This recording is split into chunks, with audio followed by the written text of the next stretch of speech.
Breaking news Jammu Kashmir పోలీసులు భారీ ఉగ్ర కుట్రను ఛేదించారు. అనంతనాగ్ లో డాక్టర్ ఆదిల్ అహ్మద్ ను అరెస్టు చేశారు. AK-47 రైఫిల్ ని స్వాధీనం చేసుకున్నారు. అరెస్టు చేసిన ఆదిల్ ను పోలీసులు పలు కోణాల్లో విచారించారు. ఎంక్వైరీలో ఆదిల్ అహ్మద్ ఇచ్చిన సమాచారంతో ఫరీదాబాద్ లో ఆయుధాలు, మందుగుండును స్వాధీనం చేసుకున్నారు అధికారులు. సీజ్ చేసిన వాటిలో 2900 కిలోల పేలుడు పదార్థాలు, ఒక ఆస్ట్రల్ రైఫిల్ ఉంది.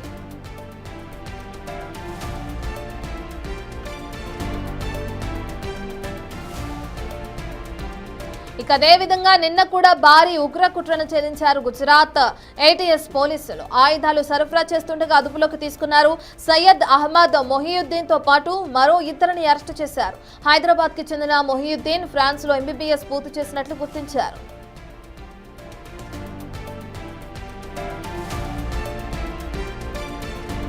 సయ్యద్ అహ్మద్ నివాసంలో సోదాలు జరిపిన గుజరాత్ పోలీసులు 2 గ్లాక్ పిస్టల్స్, ఒక బెరెట్టా పిస్టల్, 30 లైవ్ కార్ట్రిడ్జ్లు స్వాధీనం చేసుకున్నారు. మొహియుద్దీన్ ISKP సభ్యులతో చర్చలు జరిపినట్లు పోలీసులు వెల్లడించారు. నిందితుడిని కోర్టులో హాజరుపరచగా ఈ నెల 18 వరకు న్యాయస్థానం రిమాండ్ విధించింది.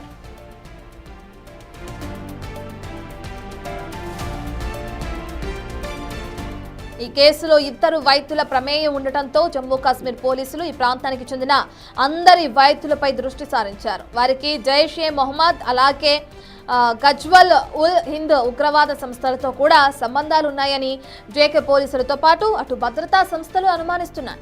ఇప్పటి వరకు ఉగ్రవాదులుగా బయటపడిన వారు పెద్దగా చదువుకొని వాళ్ళు, కానీ తొలిసారి వైట్ కాలర్ ఉద్యోగాలు చేసేవారు బయటపడుతుండడం ఆందోళన కలిగిస్తుంది.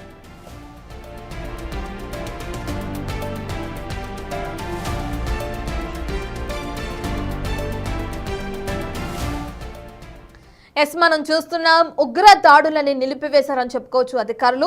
ఇప్పటి వరకు అందరూ చదువుకొని వాళ్లే, కానీ ఇప్పుడు వైట్ కలర్ తో ఉన్న ఉద్యోగాలు చేస్తున్న వ్యక్తులు కూడా ఈ ఉగ్ర కుట్రలో భాగంగా ఉన్నారని చెప్పి కూడా పోలీసులు తెలియజేస్తున్నారు. అసలు దీనికి సంబంధించిన పూర్తి డీటెయిల్స్ అందించడానికి మా ప్రతినిధి ఢిల్లీ నుంచి శివ అందుబాటులో ఉన్నారు. శివ, మనం చూస్తున్నాం ఆ ఉగ్రవాదులు ఎవరైతే డాక్టర్స్ ఉన్నారో వాళ్ళు ప్రజలకి సేవ చేయాల్సింది పోయి జైషే మొహమ్మద్ టీంలో కొంతమంది సభ్యులుగా ఉండడం కూడా చూస్తున్నాం. వైద్యుల్ని ఎవరెవరిపైన నిఘా పెట్టారని చెప్పుకోవచ్చు. ఎంక్వైరీ ఏ విధంగా కొనసాగుతుంది, ఎంతమందిని అదుపులోకి తీసుకున్నారు ఇప్పటి వరకు?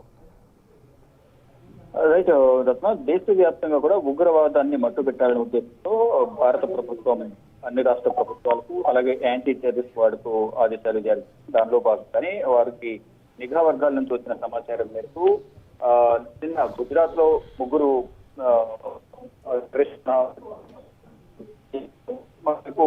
ఈ రోజు జమ్మూ కాశ్మీర్ లో కూడా ఒక డాక్టర్ అదుపులో తీసుకుని అతను ఎక్కడైతే నివాసం ఉన్నాడో హర్యానాలోని, అంటే ఢిల్లీకి సమీపంలో ఉన్న ఫరీదాబాద్ హర్యానాలో అతను నివాసం ఉంటున్నట్టుగా గుర్తించి అతను నివాసం ఉంటున్న ప్రాంతంలో కూడా మొత్తం 350 నుంచి 60 కిలోల పేలుడు పదార్థాలు, టైమర్లు, రైఫిల్స్ కూడా స్వాధీనం చేసుకున్నారు. అయితే పుల్వామా కుట్రను భగ్నం చేశారు అనేది ప్రధానంగా తెలుస్తోంది. అంటే ఈ జమ్మూ కాశ్మీర్ పోలీసుల వద్ద సమాచారం మేరకు డాక్టర్ ను అదుపులోకి తీసుకుని అతను ఎక్కడైతే ఈ కుట్రకు ప్లాన్ చేశారో ఆ కుట్రను భగ్నం చేసినట్టుగానే, అంటే ఎటువంటి దాడి జరగకముందే కుట్రను భగ్నం చేశారనేది కూడా కాశ్మీర్ లో ఒక స్పష్టత అయితే ఇస్తూ ఉన్నారు.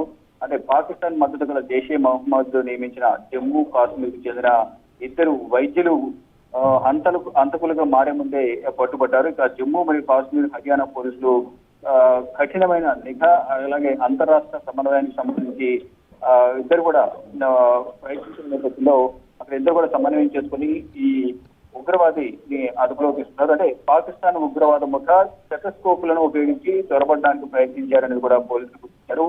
అంటే భారతదేశం వారిని రెడ్ హ్యాండెడ్ గా పట్టుకుంది. ఇది కేవలం వారి నుంచి అదుపులో తీసుకోవడమే కాదు, దానికి సంబంధించి భారీ పుట్టకు సంబంధించి వారు ఏదైతే ప్రయత్నాలు చేస్తున్నారో ఆ పుట్టను కూడా భగ్నం చేసినట్లుగానే ప్రధానంగా భావించాల్సి ఉంటుంది. అది జమ్మూ కాశ్మీర్ పోలీసులు భారీ పుట్టను భగ్నం చేశారనే ప్రధానంగా మనం భావించాల్సి ఉంటుంది. AK-47 రైఫిల్ స్వాధీనం చేసుకోవడం కానీ, ఆదిల్ ను అరెస్ట్ చేసిన తర్వాత పలు కోణాలు విచారించి అతని నుంచి పలు కీలక సమాచారం, పలు కీలక ఆధారాలను కూడా, ఆదిల్ అహ్మద్ ను విచారించిన తర్వాత అతను ఇచ్చిన ఆధారాలు కానీ సమాచారం మేరకు ఎంతమంది చెప్పినట్లుగా 360 కిలోల పేలుడు పదార్థాలు అలాగే రైఫిల్ ను స్వాధీనం చేసుకున్నారు. ఇటు గుజరాత్ లో కూడా ముగ్గురు టెర్రరిస్ట్ అదుపులో తీసుకున్నారు. మరి ఇటు హైదరాబాద్ లోనూ ఒక వ్యక్తిని అదుపులో తీసుకున్నారు.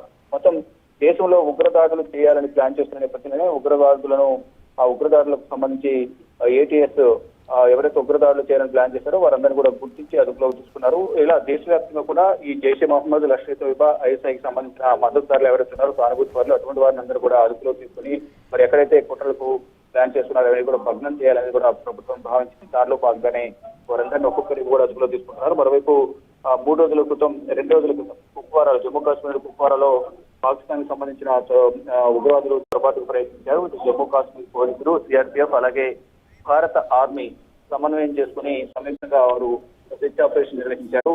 ఇటు ఉగ్రవాదులు ఆర్మీ పైన కాల్పులు జరిపిన నేపథ్యంలో ప్రతిగా భారత ఆర్మీ కాల్పులు జరిపింది. ఈ కాల్పులో ఉగ్రవాదులు 2 హతమయ్యారు. మరికొంతమంది జమ్మూ కాశ్మీర్ అడవుల్లోనే నెక్కువ నేపథ్యంలో వారి కోసం ఇంకా సెర్చ్ ఆపరేషన్ అయితే కొనసాగుతుంది. మొత్తంగా చూసుకుంటే జమ్మూ కాశ్మీర్ ఎక్కడ కూడా ఉగ్రవాదులు ఉండకూడదు అనేది ప్రధానంగా భారత ప్రభుత్వం భావిస్తుంది. అలాగే కేవలం ఒక జమ్మూ కాశ్మీర్లో కాదు, ఇతర రాష్ట్రాల్లో కూడా వారి మద్దతుదారులు, సానుభూతి పరులు ఎక్కువగా పనిచేస్తున్నారు. పాకిస్తాన్, జైషే మహమ్మద్ సంబంధించిన ఉగ్రవాద సంస్థలకు అనుకూలంగా వీరంతా పనిచేస్తున్న నేపథ్యంలో అంటే ఇంతకుముందు వరకు కూడా నిరుద్యోగులు ఎక్కువగా దీంట్లో ఉగ్రవాదం వైపు కానీ ఇప్పుడు బాగా చదువుకున్న విద్యావంతులు కూడా ఈ విధంగా వ్యవహరించే మాత్రం తీవ్ర అభ్యంతరం వ్యక్తం చేస్తున్నారు. ఎవరిని కూడా ఉపేక్షించేది ప్రతి ఒక్కరిని కఠినంగా శిక్షించాలంటే కూడా భారత ప్రభుత్వం చెప్తుంది. దానిలో భాగంగానే ఎక్కడికక్కడ పటిష్టమైన భద్రతను ఏర్పాటు చేస్తూ కఠినమైన చర్యలు తీసుకునేందుకు కేంద్ర ప్రభుత్వం ప్రయత్నాలు చేస్తుంది. దాంతో భాగంగానే యాంటీ టెర్రరిస్ట్ స్క్వాడ్ ఎక్కడికక్కడ దాడులు చేసి సోదరులు నిర్వహించి అటువంటి వారందరూ కూడా అదుపులోకి తీసుకుంటుంది. Right, thank you Shiva.